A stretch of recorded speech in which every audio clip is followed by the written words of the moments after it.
आज करवा कदली चिल्ली काटी नहीं कदली अदा रसुण माने पेस्ट हम पियाज कटा कि कैप्सिकम ना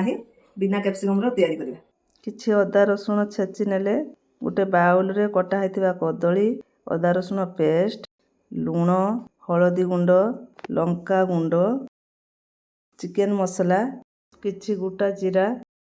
गरम मसला से गोटे चुटकी कलर पकेबे से 4 चामच कॉर्नफ्लोर देले को आम भलसे गुड़े नबा गैस रे कढ़ई बसेले तेल गरम होला परे गोलेकी रखिथिबा कदली को आम छांकी नबा हो सारिला परे गोटे पात्र को काढी नेबे अल्प तेल रे गोटा जीरा पियाज कंचा लंका भाजी नबा तापरे ताकू ब्राउन होबा पई छाडी देबा तापरे हळदी पकेबा कलर ता हला ऑप्शनल आपन चाहिए तो कलर देबे न तो सेमती करिवे टिके भलो देखाबा पई टिके कलर दे देली एबे पियाज हे गलानी एबे पकेबा tomato sauce soya sauce chilli sauce ता हमर के खाइबा पई भल पाउती तो चिली सॉस ता पकेनो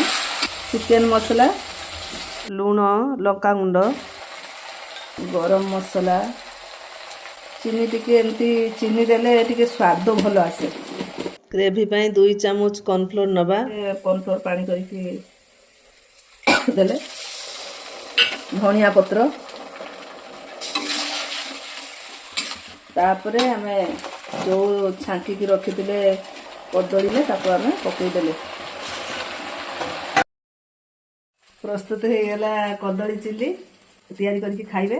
आ केमती स्वाद लागिला तुम मते कमेंट करके जणैबे आ मो चैनल को टिके सब्सक्राइब कर देबे भल पाइबा देबे रहिली जय जगन्नाथ सनो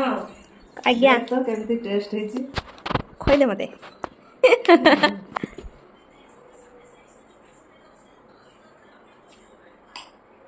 मस्त